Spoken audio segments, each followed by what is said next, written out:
A shooting in Boulder, Colorado leaves 10 dead, and before a suspect could even be identified, Democrats and the media were already pointing fingers. Who was to blame? White men, of course, Trump supporters even. Friends, it's time for Hold the Line.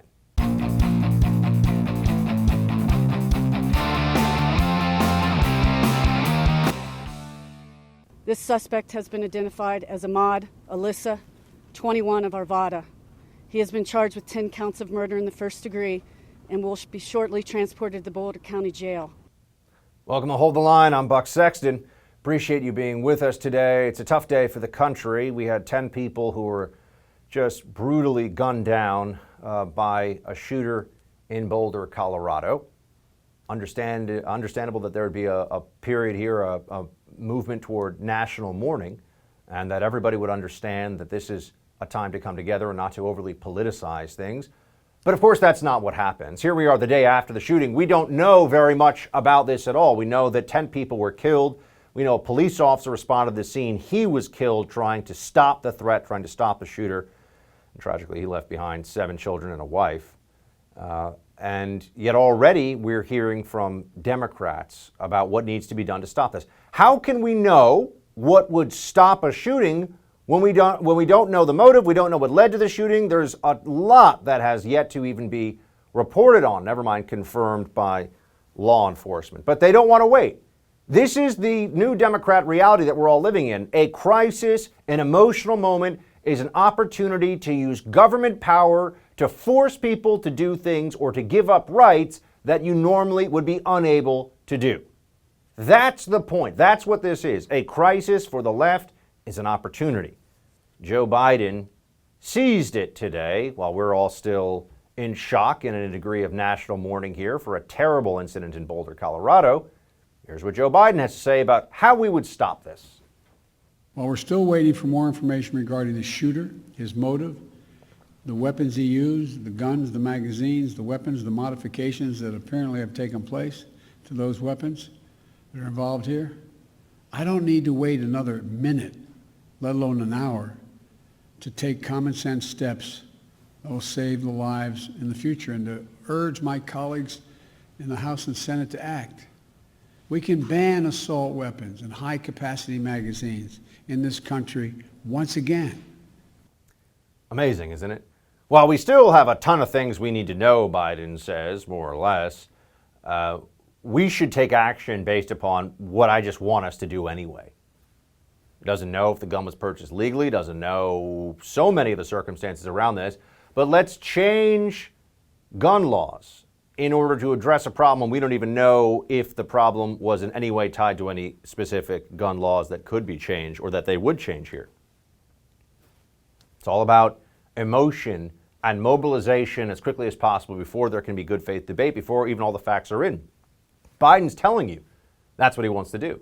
Before we even know what's really going on here, before we have any facts to work with beyond the most basic, he's saying let's take dramatic action to curtail Second Amendment rights. That's what he wants to do. AR-15 is the most common rifle in civilian hands in the United States. There are millions and millions of them out there. An assault rifle ban, he says?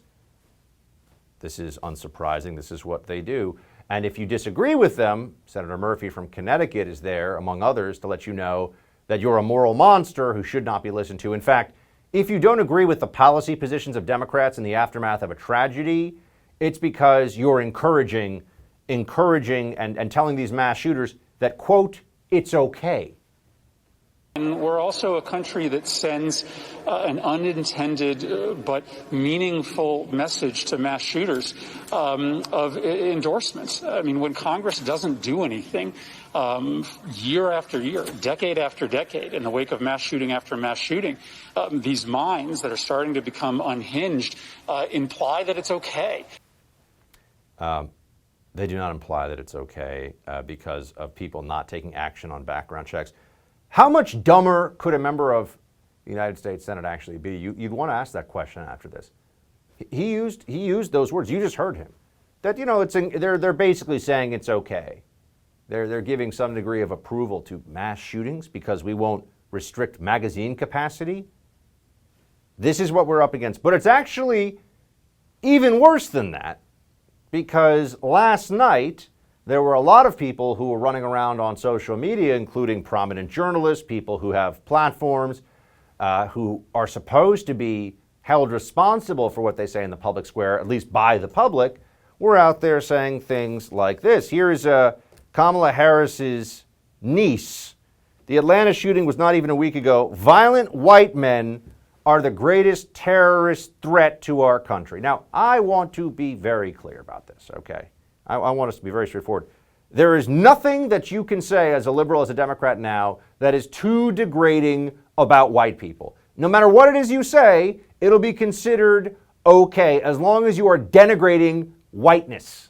Denigration of whiteness is complete. In fact, it's not only is it all right, it's socially encouraged. That's why people do this. That's why they virtue signal with the denigration of whiteness all the time.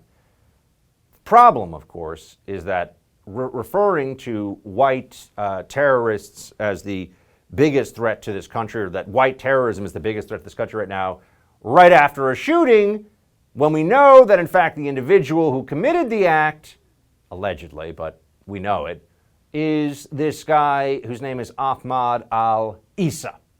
He is a Muslim, and oh yes, he hates Trump. Trump, here, you see the individual here, the guy's 21 years old, he hates Donald Trump, sees Islamophobia everywhere. I mean, he's really somebody who you would expect to be watching MSNBC and reading Vox.com and reading the New York Times editorial page. I mean, that's the kind of mindset with Islamophobia that you could expect. Here he is on his Facebook page. He inherited a growing economy and the unemployment rate was low, but then he won because Trump won because racism. So the guy who shot up a grocery store for no reason that anybody can even point to right now was a Muslim anti-Trumper, almost certainly a leftist, and we're told that this was because of white supremacy. Amazingly enough, there were people today arguing that it's close enough as a Muslim and as an Arab. A guy was born in Syria, as an Arab American. It's close enough to white that it still falls under the concept of white supremacy. That's what was being argued by blue check liberals on Twitter today. And here we have, Rosanna Arquette. These people are morons in Hollywood and a lot of the journos out there too. She was saying, call it what it is, white supremacist domestic terrorism. Do you think that she feels dumb about this? Do you think that she has any problem with this now that it clearly, he's not a white guy and he's not a Trump supporter. So what does that do to the narrative all of a sudden? Here is the head of race and inclusion, the race and inclusion editor at USA Today, a publication that still exists. Himal Javeri, it's always angry white men, always. That's what she said last night. It's always angry white men. Wow, isn't it fascinating? It was actually an Arab Muslim guy who hates Trump. I want you to be very clear on this because this is important. They're not embarrassed by this. The people that say these things, they aren't sad or they don't feel foolish. They don't have any ethical problem with being so wrong. This was an opportunity, don't you see, for leftists across the country. There's a mass shooting. They see an opportunity to spit in the faces of Republicans, of Trump supporters, of white men who don't agree with them politically, so white conservative men. They saw an opportunity to spit in those people's faces, and they took it. And they have no regrets about that, because that's who they are. That's what the left is all about. We have a pretext to be vicious to you, to blame you for something. We're not going to apologize. The whole point is that we got to have fun cursing you out, smearing you online. This is who the left is. This is who votes for Joe Biden. This is what the Democrat Party has become. There'll be no apologies for this. They don't care that they were wrong, that they lied, that they smeared people. Didn't matter. Let's move on to the next one. All right, President Biden and congressional Democrats are clearly using this tragedy already to push new gun control legislation. After the break, Congresswoman Lauren Boebert from the state of Colorado will respond to all this. Stay right there. You never thought COVID-19 could cost you your home, right? Well, it just might. Here's why. Cybercrime is up about 75% overall during the pandemic, and by far the most serious cybercrime when it comes to your home is home title theft. That's right, cybercriminals, foreign and domestic, are now after our homes, and it's easier than you'd think. The title documents to our homes are online now. The thief finds your home's title, forges your signature on a quitclaim deed stating you sold your home to him. Then he takes out loans on your home and leaves you in debt. You won't know about this usually until late payment or eviction notices arrive. Insurance doesn't cover you, and neither do common identity theft programs. That's why I protect my home with Home Title Lock. The instant Home Title Lock detects someone tampering with my home's title, they help shut it down. Go to HometitleLock.com and register your address to see if you're already a victim. Then use code RADIO to receive 30 free days of protection. That's code RADIO at HometitleLock.com. Again, code RADIO at HometitleLock.com. It's been a little over 24 hours since the tragedy in a crowded Boulder supermarket where a gunman fatally shot and killed 10 people. And some elected officials have already started using the shooting to advance their political agenda. But not Colorado Republican Representative Lauren Boebert, who put out a statement saying she will not blame society at large for the sick actions of one man and will not allow lawbreakers to dictate the rights of law-abiding citizens. Representative Boebert joins us now from Colorado to discuss. Congresswoman, thanks so much for being with us. Appreciate it. Thank you so much for having me, Buck.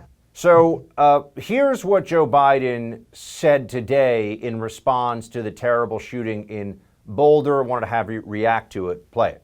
We can ban assault weapons and high-capacity magazines in this country once again. The United States Senate, I hope some are listening, should immediately pass the 2 House-passed bills that close loopholes in the background check system.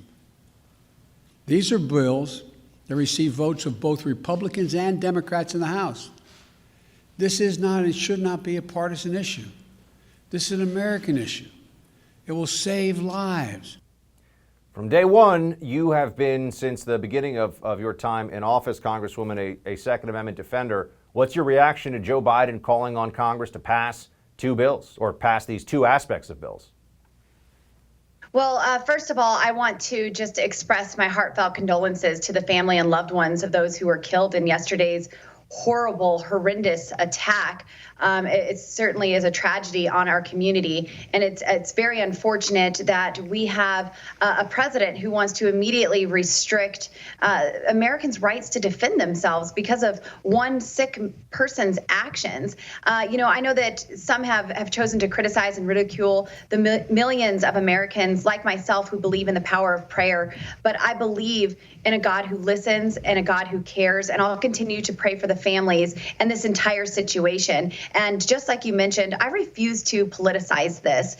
We weren't one law away from preventing this yesterday. Colorado's universal background checks didn't prevent this, and the state's unconstitutional assault weapons ban didn't stop AHMAD from having an AR-15. None of Colorado's gun control prevented this shooting, and no amount of gun control will ever prevent shootings like this one. But I know I want, and I should always have the right to defend myself, and so should every other American. To me, I am upset that potential law-abiding gun owners were discouraged from shopping at this King Soopers in Boulder because of their stance on their gun policy. And there weren't people there who were able to neutralize the threat, and a lone officer was sent in with a gun, and unfortunately he lost his life. And this is something that I don't want to see happen in America. But unfortunately, there are bad people who do bad things, and we never know when they're going to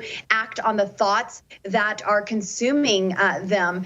And we need to have a way to protect ourselves, and it doesn't come through legislation. Congresswoman, you mentioned a few, I think, key things. I mean, you're a representative from Colorado, so you know the state law there when it comes to guns particularly well. So there already is, in effect, an assault weapons ban in your state. There already are expanded background checks in your state. I think people, because this is now already, with the President of the United States calling for immediate congressional action, even raising the prospect of executive action to deal with this, it is a political issue now how this will be handled, what's going to happen from a legislative standpoint. So what are some of those laws that folks should be aware of that did not prevent this and that were broken in the commission, obviously other than committing 10 first-degree murders? What were the gun laws that were broken in the commission of this crime? that are already existing. Well, Buck, we just saw in Boulder there was an assault weapons ban and a ban on magazines larger than 10 rounds, and a court just recently said that was unconstitutional and overturned that. And now on the heels of that, we're faced with this tragedy. But that doesn't mean we need to restrict the constitutional rights of those who live in Colorado. We already have emergency response orders. We have red flag laws that are in place in Colorado, which are very unconstitutional. We have a 15-round magazine ban on these I don't call them assault rifles, but the so-called assault rifles on AR-15s and high-capacity rifles.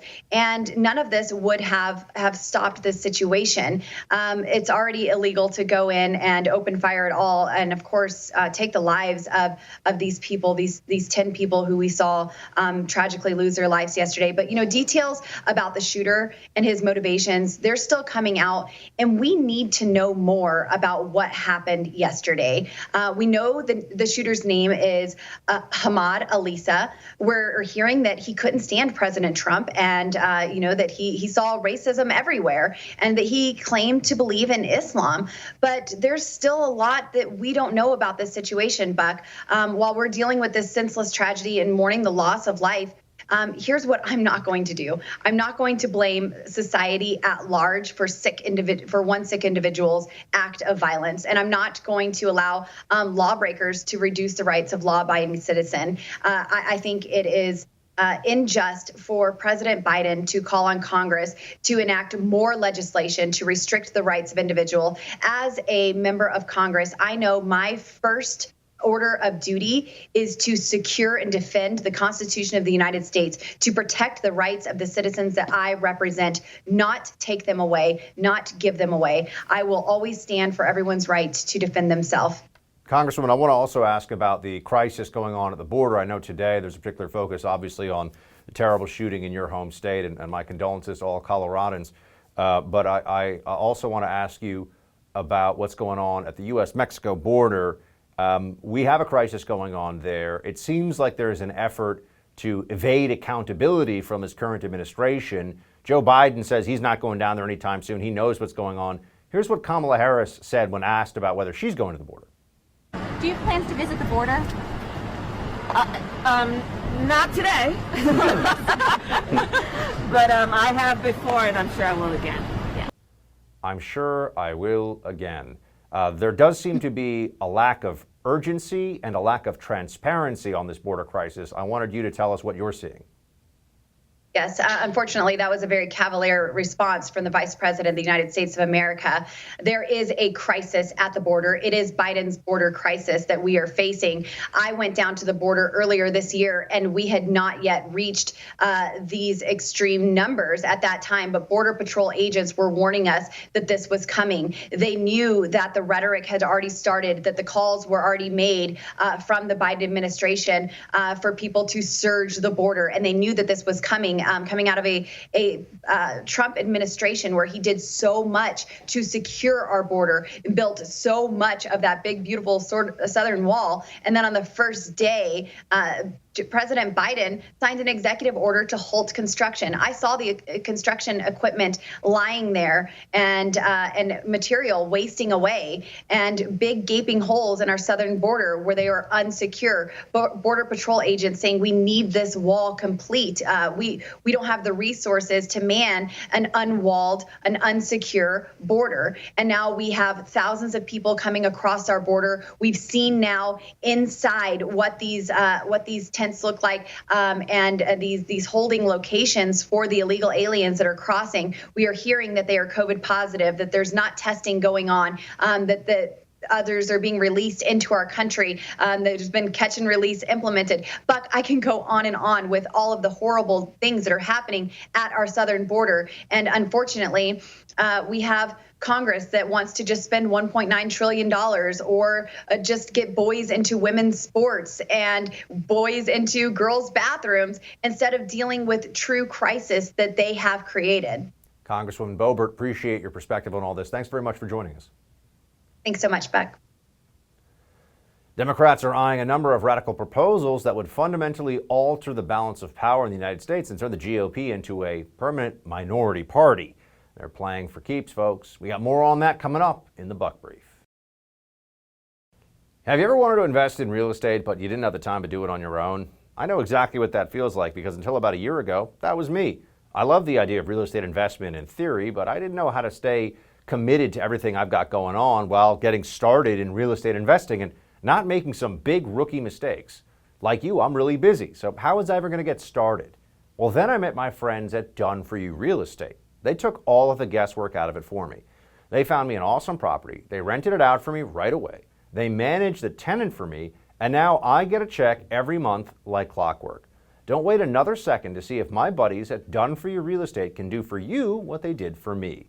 Visit doneforyoubuck.com to see how it works. That's right, doneforyoubuck.com to begin your real estate investment journey today. Democrats wasted no time in calling for new gun control laws in the wake of Monday's deadly shooting. But that's not the only change they're looking to implement the coming days. Congressional Democrats are increasingly calling for the end of the Senate filibuster, a move that would clear the way for their legislative agenda. There's also a growing chorus of left-wing voices calling for statehood to be granted to Washington, D.C. So what's behind Democrats' latest push for radical change? Power. Pure and simple. Let's take a closer look in tonight's Buck Brief.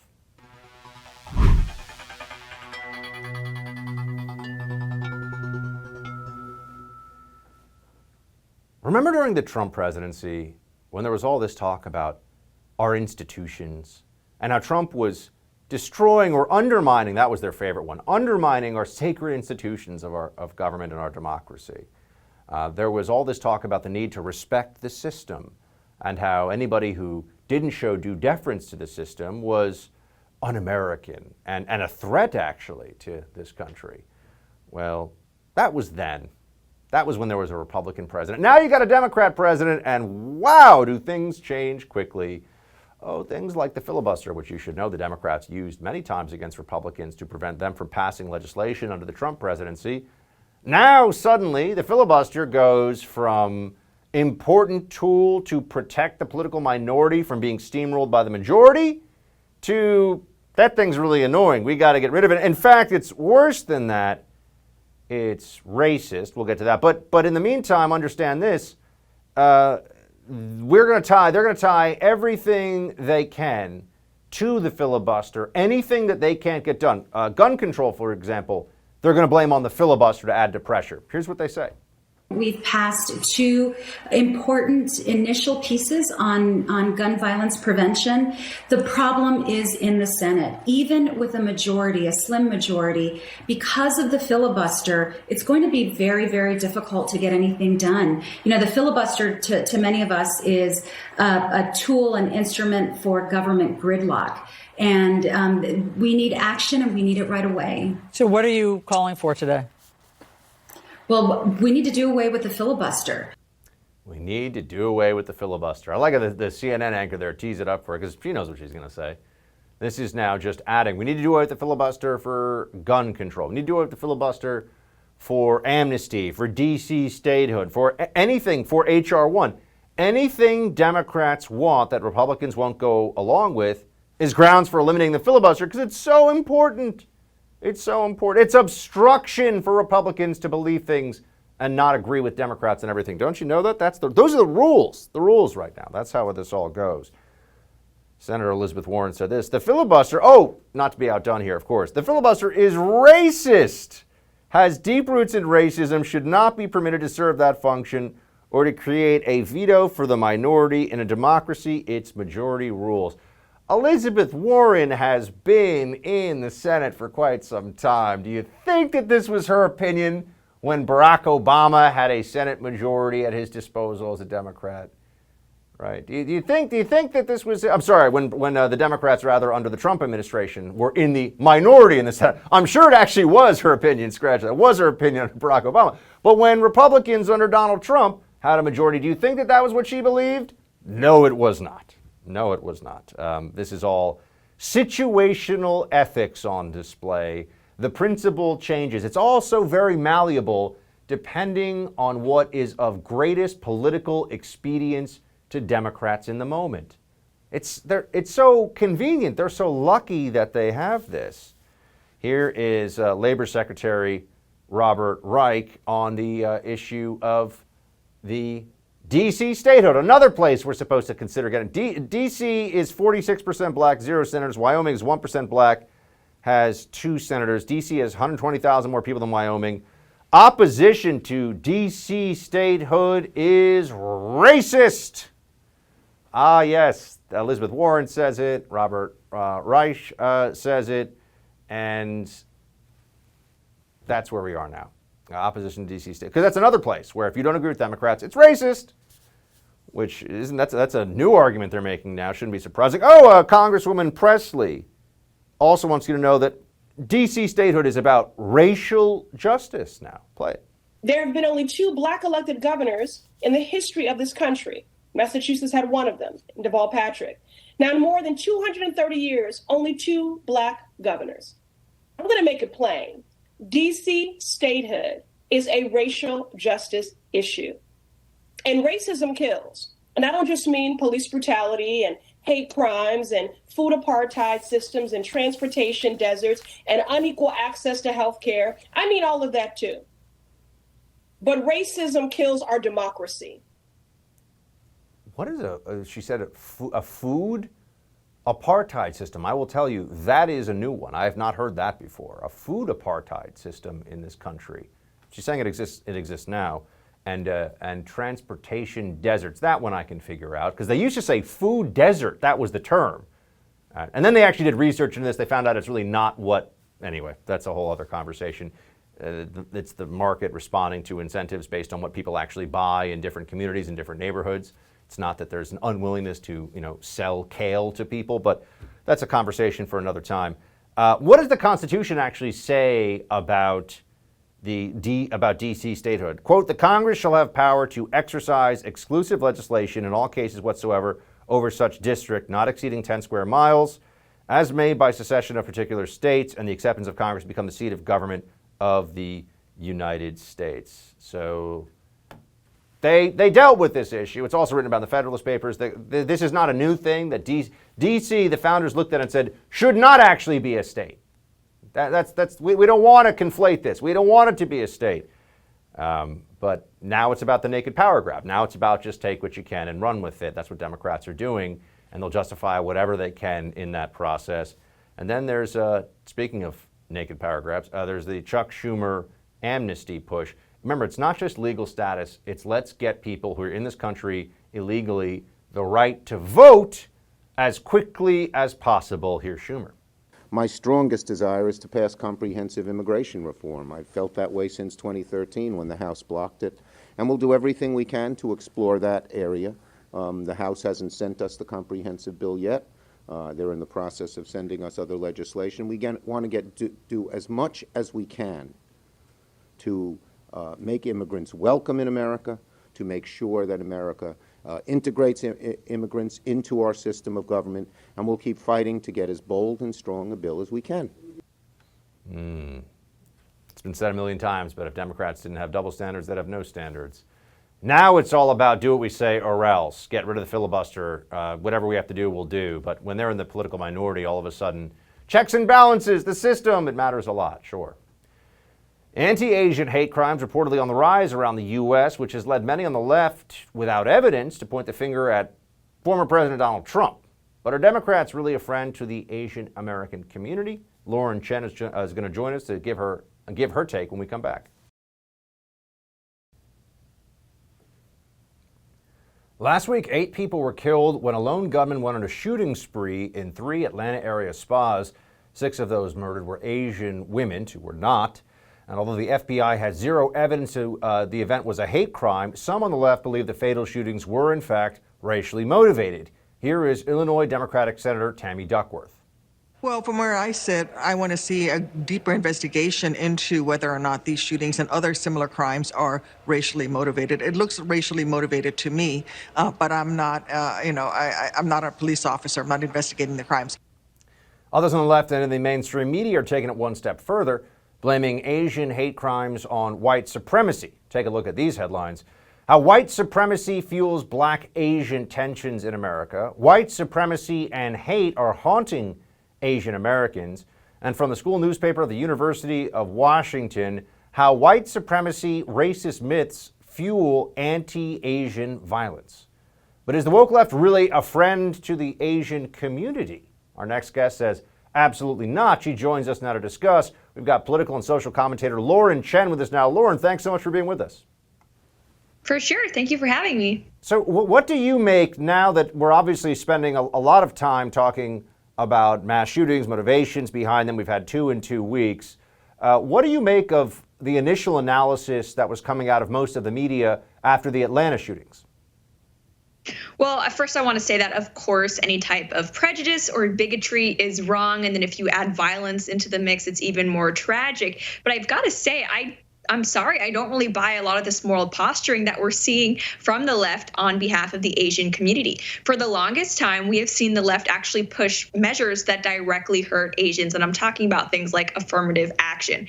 If you're an Asian student applying to a high school or a college, you have a much smaller chance of getting in than if you were a different race. It's literally a systemic racial discrimination that we've seen being pushed on behalf of progressives. And not only that, the violence against Asians has been on the rise for quite a while now. But we see that it seems when the perpetrators of these hate crimes are frankly non-white, and we have seen quite a few of these attackers be from the Black community, the media just pushes it aside and doesn't address it. So it kind of seems like the left is only in defense of Asians when it's politically convenient for them. Yes, and to that end, I've even seen the term referring to Asians from analysts and people in the media, white adjacent, which I will say was new, but this is how some particularly woke leftists will refer to the Asian community. They'll say that they're white adjacent when it comes to things like the highest per capita household income in the country, which belongs to Asian Americans, actually, not white Americans. When it comes to admissions and the negative effects of affirmative action, or kind of anti-affirmative action effects, that would be against the Asian community more so than the white community. What does white adjacent really mean? Well, it essentially means that Asians dispel the oppression narrative that the left has spun for all minorities. So, instead of trying to reevaluate their worldview in order to match the facts, they would rather just throw Asians under the bus. Asians get called, like you said, white adjacent. They claim that we have proximity to whiteness. It's all very bizarre. I've been called a pet minority before. And essentially, it's just to make up for the fact that Asians are successful, right? Because otherwise, if Asians, like they in fact do, have a higher per capita income than white Americans, it seems hard to call America a white supremacist country. So instead, they would rather believe that Asians are just white bootlickers, which I have also been called. And it's very, very offensive. Vox, which as you know is very woke and very left-wing, wrote this in the aftermath of the shootings in Atlanta. Ultimately, there's a failure to remember what got America to this place of racial hierarchies and lingering black-Asian tensions. White supremacy. White supremacy is what created segregation, policing, and scarcity of resources in low-income neighborhoods, as well as the creation of the model minority myth, all of which has driven a wedge between black and Asian communities. I mean, this is fascinating that this is Vox trying to address the reality, which is a numbers-based reality, that the highest percentage of any group when it comes to attacks on Asian Americans comes from black Americans, who, as we know, are about 12 to 15% of the U.S. population overall and account for about 27% by the most recent statistics of attacks on Asian Americans. So here, Lauren, we have the Democrat left explaining to everybody that attacks on Asians from black Americans are also the result of white supremacy. Please explain that one. Well, it's nothing short of mental gymnastics, frankly. People want to blame white supremacy for Black Americans attacking Asian Americans. I guess it's always white people's fault is the main message I'm getting from 2021. But the reason they're trying to bring white supremacy into this is because, as we know, the left does not like to hold any sort of accountability when it comes to Black communities. It's very patronizing, actually. If you listen to the progressive left talk, they treat these communities as if they're children with no independent thought or will of their own. So instead of trying to hold individuals accountable for their bad behavior, they would rather make this a systemic problem that has nothing to do with these communities itself. This is not, blaming white people is not going to improve relations between Black and Asian communities. And I think, if anything, it's just going to inflame tensions, because I think what we're seeing now is this failure to hold the perpetrators of these attacks responsible. And if the left actually cared about Asians like they are pretending they do currently, they would want these people brought to justice regardless of their skin color. Here's what Democratic Representative Lee said about those Atlanta shootings. Play it. We have to remember, hate speech leads to hate violence. And listening to this type of hate for the last 4 years, it didn't just start recently, has put the Asian Pacific American community at risk. And we're now seeing this unfortunate backlash and unfortunate embracing of Donald Trump's overall agenda. Remember, his agenda was based on white supremacy, and the roots of all of this are white supremacy. Yes, it's Donald Trump's fault. This was being said last week, including the surge in attacks on Asian Americans, which have come more so from the Black community than any other one specific community. Donald Trump's fault, Lauren. That's what they tell us. Yeah, it's kind of strange and hard to believe that Donald Trump's rhetoric would have had such an effect on the actions of these Black attackers, who, I'm just going to go out on a limb here, and may not otherwise be the biggest supporters of Donald Trump. But we've seen this type of assertion from the left for years. No, it is not hate speech or racist to correctly identify the fact that coronavirus came from China, nor is it anti-Asian to criticize the Chinese government. In fact, where my family is from on my father's side, Hong Kong, they're some of the biggest critics of the Chinese government. And I would find it very hard to call them racist or anti-Chinese. But if you ask me, this is just another way for the left to try to weaponize the allegation of racism, which we have seen them do for the past 5 years at least. Lauren, really appreciate you joining, sharing your perspective. Thanks so much. Thanks for having me. Up next, we've got tonight's Quick Hits. Stay with us. We're living in very uncertain times, and being prepared for the unknown is more important than ever. I'm sure you've noticed this world we're living in is anything but predictable. The government's passing massive spending bills, the Federal Reserve is printing trillions of dollars in fiat currency, and many experts are predicting inflation could run rampant in the coming months. That could spell disaster for the dollars in your bank account. We could all benefit from something a little more reliable right about now. Well, what could be more reliable than real gold and silver? I'm talking about real gold and silver you can actually hold right in your hands. Call the Oxford Gold Group now. Learn how easy it is to get real gold and silver sent securely directly to your home, or how you can have real gold and silver placed in your IRA or 401k. Just call the Oxford Gold Group at 833-600-GOLD and ask for your free guide on owning gold and silver. Again, call the Oxford Gold Group right now at 833-600-GOLD. The Oxford Gold Group is the only gold company I trust. Call them right now, 833-600-GOLD. One more time, that's 833-600-GOLD. Vice President Kamala Harris snubs U.S. servicemen, and Governor Gretchen Whitmer is an official member of the Fauciite cult. Those stories are up now in Quick Hits. Let's get to it. Look, last week we had Joe Biden turning the steps to Air Force One into a slip and slide. And a lot of people had thoughts about that. This guy, not up for the job, looks like he's deteriorating. But also just the way that the media jumped all over Trump because he slipped down a ramp at West Point, and that was the cause of all kinds of front page articles about, Slipgate or whatever they're calling it. And now we have another incident involving taxpayer-funded air transport for senior-level officials, this one with Kamala Harris and involving a member of the armed services. Play it.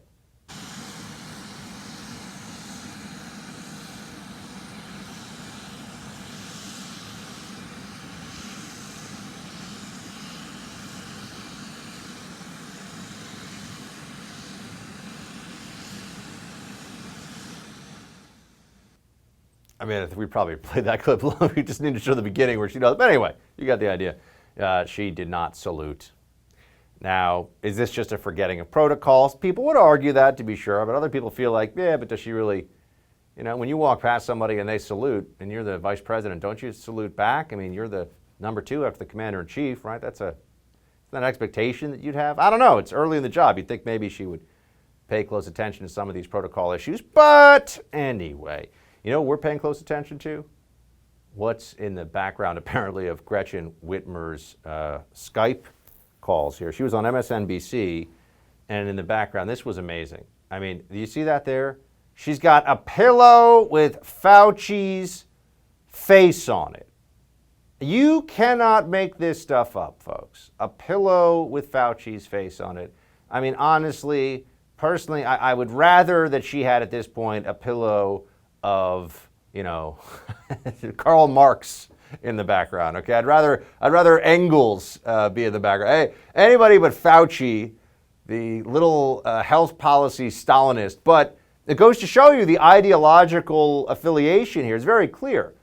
Whitmer is a major lockdowner. She was absolutely adamant that it was the right thing to do in her state. We're going to find out soon that she had her own nursing home, Cuomo-style nursing home disaster in her state. And then the media will try to cover for her, and they'll say it's sexist, and that's why we're attacking her, whatever. But no, the lockdowners were wrong. They seized power. They used panic and fear to do whatever they wanted. They shut down dissent, and they made catastrophically bad decisions that did not bring the health benefits that we were promised, not by a mile, not even close. That's our reality. But yeah, a pillow of Fauci in the background, that tyrannical little bureaucrat smurf. They really think that this is the guy we should all be listening to. He should be in charge of really whatever he wants in this country. And it's all for your health, folks. That's what they tell you. I mentioned Cuomo. I didn't want to leave this out.